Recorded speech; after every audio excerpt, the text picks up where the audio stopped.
우리 앞뒤 좌우 계신 분하고 인사할까요? 하늘 복 많이 받으세요. 네, 그리고 한 번 더 인사합시다. 선교합시다. 네. 네, 오늘 말씀 마태복음 24장 14절 그렇게 되기를 간절히 원합니다. 오늘 우리 아름다운 교회 하나님 선교사 파송식이 있습니다. 하나님께서 귀하게 계속 공동체를 사용해 주시기를 소망합니다. 예전에 제가 여러분과 함께 나눈 적이 있는데요, 김우현 감독이 찍은 가난한 자는 복이 있나니라는 다큐가 있습니다. 저기에 주인공은 바로 맨발의 천사라고 일컬어지는 최춘선 할아버지였죠. 일본 동경 와세다 대학을 졸업한 아주 인재였죠. 5개 국어를 구사하는 아주 탁월한 사람이었습니다. 김구 선생님과 함께 독립운동도 했고 김포 일대 대부분의 땅이 바로 저분 것이었죠.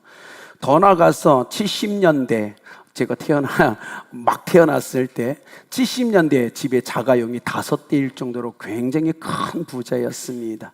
그런데 어느 날 그 모든 재산을 다 팔아서 가난한 자들에게 전부 나눠주고 이 남루한 옷차림으로 지하철에서 맨발로 복음을 전도하는 전도자의 삶을 30년 넘게 그가 살아갔죠. 분단된 조국의 아픔을 몸에 새기겠노라고, 그리고 이 땅의 사람들에게 그 아픔을 좀 함께 공유하기를 소원한다는 마음에 맨발로 30년이라는 혹한의 겨울에도 변함없이 그는 걸으며 지하철에서 복음을 선포했습니다. 독립유공자였기 때문에 도장만 찍으면 연금을 받을 수 있는데 도장을 찍지 않았어요. 평생 도장만 찍었다면 5명의 자녀들의 평생 대학에서도 무료로 공부할 수 있는데 그는 도장을 찍지 않습니다. 왜냐하면 그가 보상받기 위해 독립운동을 한 게 아니라는 그의 신념 때문이었어요. 여러분은 그 신념이 있습니까? 여러분 신념을 지켜낸다는 건 인생에서 아주 중요한 거 아닙니까? 김포 지역에서 교회를 하려고 개척을 합니다. 그런데 개척교회라다 죽을 위기 가운데 놓여 있을 때 하나님의 은혜가 부어져서 그가 살아나게 되죠. 그래서 그 은혜를 갚을 길이 없어 맨발로 조국의 아픔을 몸에 새기면서 끊임없이 이 하늘나라의 복음을 선포하며 인생을 살아갑니다. 그의 평생의 선교의 핵심은 하나 있죠. 나라 사랑과 하늘 사랑입니다. 이것을 끊임없이 외치며 인생을 살아가다가 2001년 9월에 82세의 나이로 1호선 수원행 그 열차를 타고 앉아서 조용히 하나님 나라의 부르심을 받게 되죠. 전도하다 죽겠다라는 한 인생의 소망이 아름답게 성취되는 순간이었어요. 우리는 어떻게 인생을 살고 어떻게 인생을 마무리해야 될까요? 여러분, 이 최춘선 할아버지의 삶, 우리는 수많게 달아 없어진다는 말만 하지만 솔직히 이런 삶이 달아 없어지는 삶 아닙니까? 오늘 본문의 말씀은 재난의 시작, 세상의 마지막 끝에 대한 제자들에 대한 질문이었어요. 제자들이 언제 세상의 끝이 옵니까? 라고 질문한 것에 대한 주님의 대답과 함께 결론이 14절 우리가 읽은 결론의 말씀입니다. 이 땅에 살아가는 수많은 사람들은 세상의 끝을 알고 싶습니다. 대체 언제 끝이 옵니까? 그런데 오늘 성경 본문을 이해하면 딱 하나를 얘기하죠. 천국 복음이 온 세상에 증언되기 위하여 전파되리니, 즉 이 복음이 온 세상에 전파된다면 세상의 끝이 온다라고 얘기하고 있다는 겁니다. 예수님은 이 복음을 선포할 때 인생의 마지막 한 주간을 걸어가고 계셨어요. 이 복음을 선포할 때 예수님 인생의 마지막 화요일을 보내고 계셨어요. 이제 이틀을 더 자고 나면 금요일이 되면 그는 십자가에서 인생의 마지막을 맞이해야 됩니다. 그 순간 주님은 제자들을 향하여 이 세상도 온 세상도 인생의 마지막 순간이 있을 거다, 그때가 다가오고 그때를 대면해야 될 거다라고 말씀하고 있다는 거예요. 여러분, 우리는 알죠. 예루살렘 성전이 80년 동안 지어졌습니다. 80년 동안 그 웅장함과 큰 기둥으로 완성된 이 예루살렘 성이 완성되고 3년 만에 아주 돌 하나도 돌 위에 남지 않고 완전히 사라지게 되죠. 여러분, 하나님의 심판 앞에서 그 웅장함이 아주 형편없이 무너지게 되죠. 오늘 우리가 마태복음 24장을 읽었는데 5절에서 7절까지 마지막 시대에 일어난 징조, 재난의 징조에 대해서 이야기하고 있어요. 이런 생각을 해봅니다. 이 마지막 징조, 재난의 징조가 우리의 삶에 닥칠 때 우리는 믿음을 지켜낼 수 있는가라는 질문을 우리는 던져야 된다는 겁니다. 여러분, 오늘 5절에서 7절을 보십시오. 사람들의 유혹과 이 세상의 미혹, 난리와 난리, 나라와 민족끼리 전쟁과 엄청난 기근과 재난이 일어난다고 얘기했어요. 이것이 일어날 때 과연 나는 지금 나의 믿음을 지켜낼 수 있는가라는 질문을 주님은 던지라고 얘기합니다. 환경적 요인과 함께 영적인 도전 앞에서 잘 견디며 버틸 수 있는가라는 질문을 우리에게 던져주고 있어요. 그때 환경적인 이 요인과 이 영적인 도전 앞에서 우리가 고난을 당할 때 우리는 끊임없이 하나님 앞에 이렇게 외쳐야 될 겁니다. 현재의 고난은 장차 우리에게 나타날 영광과 좋게 비교할 수 없다라고 외치면서 버티고 견디며 승리하는 여러분 되길 예수님의 이름으로 축복합니다. 주님의 이 세상의 마지막 때가 오면 사정없이 여러분의 신앙과 믿음을 흔들어 버릴 겁니다. 그때 주님은 얘기합니다. 끝까지 견디는 자가 구원을 얻을 거라고 13절은 이야기하고 있어요. 믿음을 지켜낼 수 있으십니까? 그 마지막 시대. 여러분, 우리가 알잖아요. 큰 풍랑이면 파도가 크게 일죠. 그런데 그 깊은 물속, 바다 깊은 속에서는 아주 고요하게 일정한 방향을 향하여 물이 흐르고 있다는 사실을 알건 사람, 우리 인생의 마지막 큰 풍랑이 일어날 거라고 주님은 얘기합니다. 그때 깊은 바닷속 한 방향을 내어 고르게 흘러가는 그 물 같은 신앙의 소유자가 될 수 있느냐라고 우리에게 얘기하고 있는 거예요. 과연 지금 이대로 괜찮을까요? 우리의 지금 이대로의 신앙, 이대로의 믿음, 과연 그 재난을, 그 재앙을 우리가 버텨낼 수 있을까요? 그래서 우리는 다시 한번 말씀 앞에 우리의 믿음을 헌신해야 될 거예요. 마태복음 9장 22절에도 동일한 말씀이 기록되어 있어요. 모든 사람에게 미움을 받을 것이나 끝까지 견디는 자는 구원을 얻으리라. 복음 전도자의 삶을 살고 교회가 전도인의 삶을 살다가 모든 사람에게 미움을 받을 그때가 올 겁니다. 그때 끝까지 견딜 수 있는가? 그때 끝까지 견디는 자가 구원을 얻는다라고 얘기하죠. 단순히 참고 버틴다는 의미가 아니에요. 14절 말씀처럼 수많은 이 재앙이 우리에게 몰려오면서 가만히 있는 것이 아니라 끊임없이 복음을 선포하면서 견뎌낼 수 있는가라고 질문하는 겁니다. 시골에서 농부가 큰 장대비가 쏟아지는데 그 비를 맞으며 일하는 것 같이 노동자가 노동판에서 큰 비가 쏟아질 때 거침없이 자기가 해야 될 일을 하는 것 같이 재난과 재앙이 이 땅에 넘쳐날 때 변함없이 복음을 들고 민족과 열방을 향해 나가서 복음을 선포할 수 있는가라고 지금 질문하고 있다는 거예요. 18세기 유럽 대국을 정복한 바 있는 나폴레옹, 그가 사관학교에 있을 때 일입니다. 사관학교 교관이 학생들을 모아놓고 이렇게 질문합니다. 제군들 똑같은 병력과 똑같은 지형 구조, 그리고 똑같은 무기를 소유한 두 군대가 싸움을 하고 있다. 어떤 군대가 승리할 거라고 생각하는가라고 질문을 던졌어요. 그때 나폴레옹이 담대하게 이렇게 선포합니다. 마지막 5분까지 견디는 그 군대가 이길 겁니다. 마지막까지 버티는 자가 이길 겁니다. 이기고 지는 것은 인내로서 결정될 겁니다. 오늘 말씀, 주님의 말씀이 그거 아닌가요? 13절, 끝까지 견디는 자가 구원을 얻으리라. 나는 끝까지 견딜 믿음이 있습니까? 신앙이 있으십니까? 오늘 우리의 삶엔 아주 크고 작은 일들이 끊임없이 일어납니다. 그런데 그 문제 때문에 많은 사람이 신앙을 버려요. 교회를 떠나갑니다. 여러분, 그 신앙 갖고는 이 마지막 시대를 견딜 수 없을 거예요. 재난의 최소한 5에서 7가지 이 재난의 징조가 우리의 삶에 닥칠 때 그런 연약한 신앙 갖고는 결코 구원의 은혜에 서지 못할 확률이 높다는 사실을 오늘 성경은 우리에게 이야기해 주고 있다는 겁니다. 견디다. 여기서 견디라는 건 어느 시점까지 어떤 장소에서 머물러 있다라는 뜻이에요. 어느 시점까지 어떤 장소에서 머물러 있을 만한 믿음고에 있는가라고 질문하는 겁니다.